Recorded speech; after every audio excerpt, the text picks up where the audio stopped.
City series cigars and Citrus 7s, black cement 3s, 4s, the hairs and bread 11s. No doubt that I'll be wearing some fire at any sighting. With these Doran Becker 5s, you can see me in any lighting. It's exciting, I'll be flexing to the coldest degree. What's up, everybody? It's Sneakerhead M Checks. I got the Suede Reimagined Royal 1 scheduled to release Saturday, November 4th. So as usual, we're going to take a close detail look at the shoe from all angles. After that, I'm going to put these on and step around them so y'all can see how they look on feet. Then I'm going to share my opinion on the shoe, and then I'll talk about release predictions, reselling predictions, and all that stuff. So let's get right to it.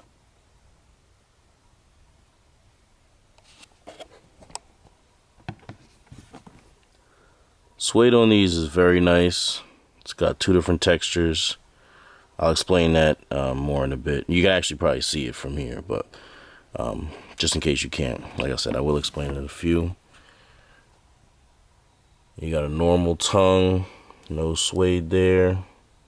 Everything about that, even this part right here, is just like it is on the normal leather Royals.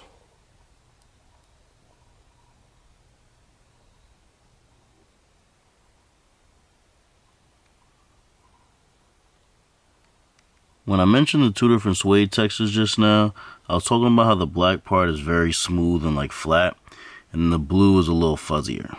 Kind of looks like a towel, like almost. It's not quite as thick as a towel, but y'all can see the difference. It's real easy to see.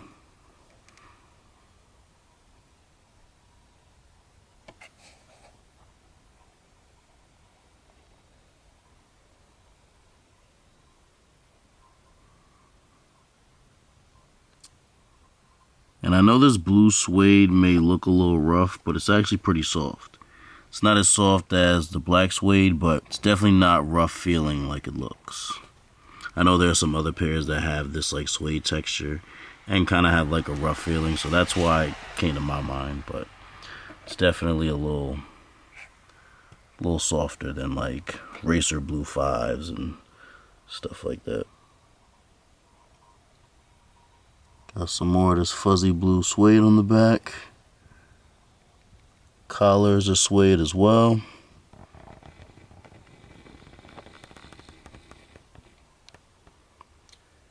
Inside is all black. There's no suede in here. Blue Nike Air logo on the insole. I don't know why it looks so light. It almost looks like a Carolina blue with this lighting, but it's a regular royal blue, trust me. They also come with an extra pair of blue laces. And here's the outsole, all blue, no surprises here.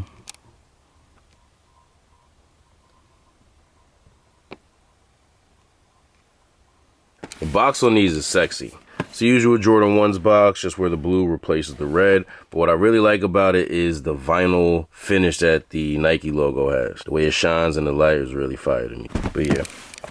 Here's the inside, regular white paper, and these actually come wrapped like a lot of the 1985 cut Jordan 1s did. So we'll unravel them here on the camera. And the same thing with the other shoe. And here's the box label. Air Jordan 1 Retro High OG in black, royal blue, and white.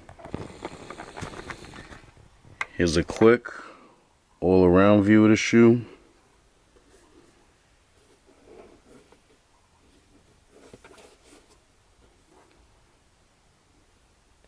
Alright, now let's see how they look on feet. Bad habit, bad habit.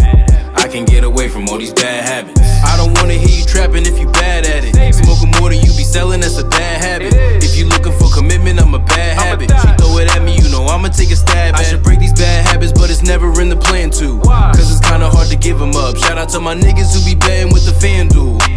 And fuck the team that fucked your ticket up. I wasn't really feeling these at first, but now that I got the chance to see them in hand, I actually kind of like them. Like, not enough to want to cop them, but they alright. The materials on them are nice, and they're just well put together. They also look pretty good on feet. Overall, I still prefer the regular leather Royals, but as far as suede goes on these, I'd say they did a good job. You know, we definitely didn't ask for this, but I have no complaints. Looking at these two next to each other, I can't help but notice that the suede pair has a lighter shade of blue on them. I don't know if it's just because of the difference in material or what, but it's pretty easy to see. When you look at them next to the 2001 leather pair, it's pretty obvious. If you look at them next to the 2017 pair, pair. The blues don't look as off, but it's still a little different. I really wish I had the 2013 pair and the 85 pair at this point just to have the whole set, but working with what we have, you can see it is lighter than these two leather retros. So basically, if you have any release of the regular leather Royal ones, just know that the blue on these is gonna be a little bit lighter than it is on the pair you have already. And I really love the box. I'm gonna be honest, I like this box more than the shoe itself. Kind of wish they would have debuted it on a cooler pair, like maybe Fragments or something, you know? Or I would say regular Royals, but I kind of like them keeping it OG with the, you know, red Nike sign like the originals had. So that's why I say Fragments, but either way, it's not really a big deal. I just love this box. I'm gonna hate to have to let it go. But leave a comment and let me know what your opinion is on these. You know, it's interesting. In 2017, they did a sample pair of bread ones just like this in suede. So since they released patent leather breads and another pair of satin breads, I thought that suede breads were gonna come next. So they surprised me a little bit doing the Royals first. But now I'm wondering how long is it gonna be before we get patent leather Royals and a general release satin Royals. But anyway, so allegedly these are reimagined. At this point, I don't know what reimagined means because I was under the impression that it meant when they put the pre-aged look on the OG colorways retro. Because they were using the term reimagined for the Lost and Found Chicagos and the White Cement 3s that just dropped, which both have that. So when I heard they were doing reimagined Royal ones, I thought we were gonna get that crusty ass, yellow, vintage looking midsole. But as you can see, we didn't, which I am not complaining about. I actually think it's stupid when they try to make a new shoe look old like that. So I'm not complaining. I'm just genuinely confused as to what the term reimagined means at this point. Like, these don't even have the 85 shape on them. So like, what are we even reimagining? I'm so confused. So if anybody has any thoughts on that or a logical explanation, please share. Now, these should be a very easy cop when they come out. I know some accounts got early access on the sneakers app like last week or whenever that was, but it seemed to be very limited. Like, I don't think a lot of people got that early access. But when they release them everywhere on Saturday, nobody should have a problem getting them, no matter what size you are. They will not be an instant sellout. So if you plan on getting them, you don't necessarily have to be ready Saturday morning at release time. You can snooze on these, cop when it's convenient for you. If you got a coupon somewhere, you got time to put that in, or pay with Klarna or Affirm or something like that. Like, you have time to do all of that. There should be no rush whatsoever. They're gonna sit. And I don't know how long they'll sit online or in stores for, but you'll definitely be able to get them for under retail at some point if you wait. And looking at how badly satin bread sold, I just don't have any faith in these. I know those being a women's shoe played a big role in people sleeping on them and how bad they sold, but even still, just from an overall appearance standpoint, if people weren't feeling the satin breads enough to want to cop like that, I definitely don't see these doing any better. So resellers, don't even think about it. These will be major bricks right away, so don't even waste your time or money. This is a shoe that you should only be getting if you're planning to wear them or get them for somebody else that's gonna wear them. This is not a shoe you should expect to make money off of. I wouldn't invest in them either. At this point in the video, I normally would wish you guys luck on getting these for retail, but like I said, you won't need it. If anybody is interested in these, I am gonna sell this pair. It's a size 10, so if you're interested, just contact me. Probably easy just to hit me up on Instagram. If you message me and I don't reply, just like comment on one of my pictures or something and just tell me to check my messages, because sometimes they pop up like in a request thing and I don't get notified about that. But yeah,